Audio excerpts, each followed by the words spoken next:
action let's go 저 건물을 찾으러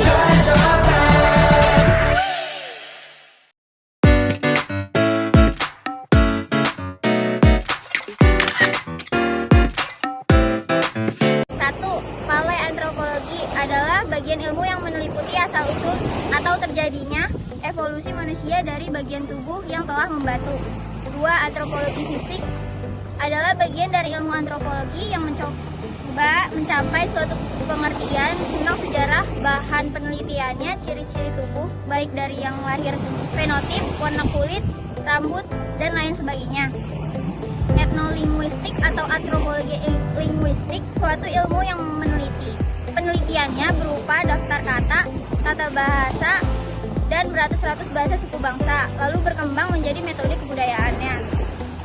Yang keempat, prehistori, sejarah yang mempelajari perkembangan dan penyebaran semua kebudayaan manusia sebelum mengenal huruf.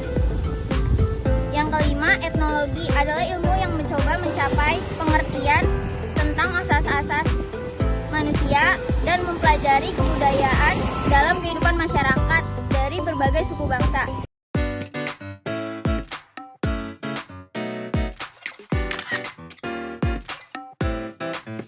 Kissing pada tahun 1981 mendefinisikan antropologi sebagai kajian tentang manusia, dan dilanjut oleh Haviland pada tahun 1985 mendefinisikan antropologi sebagai studi tentang manusia dan perilaku, dan melalui antropologi diperoleh pengertian tentang keanekaragaman manusia. Yang ketiga oleh Profesor Harsojo. Profesor Harsojo mendefinisikan antropologi sebagai ilmu pengetahuan yang mempelajari tentang umat manusia sebagai makhluk masyarakat, terutama pada sifat-sifat khusus badani dan cara-cara produksi, tradisi-tradisi, dan nilai-nilai yang membuat pergaulan hidup menjadi berbeda dari satu dan lain.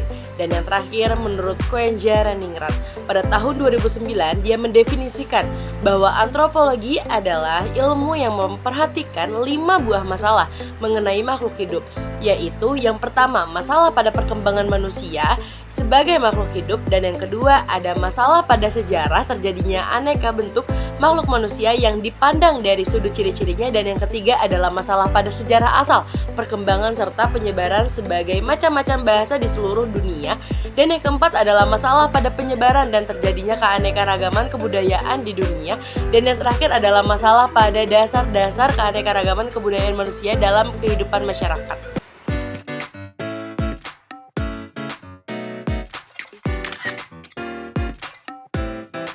Yang pertama adalah teori evolusi predeterminasi atau deterministik. Yang kedua ada teori kekhususan sejarah atau partikularisme. Yang ketiga ada teori fungsionalisme.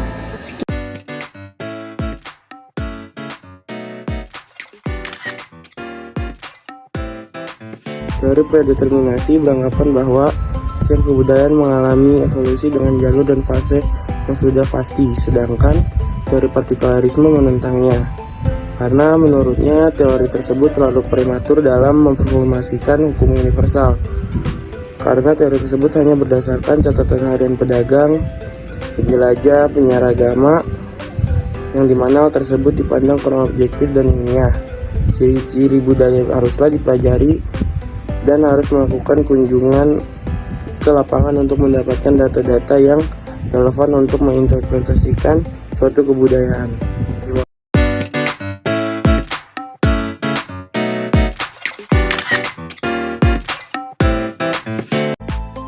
Karena di dalam ilmu antropologi kita dapat memahami banyak teori tentang manusia dan sejarah.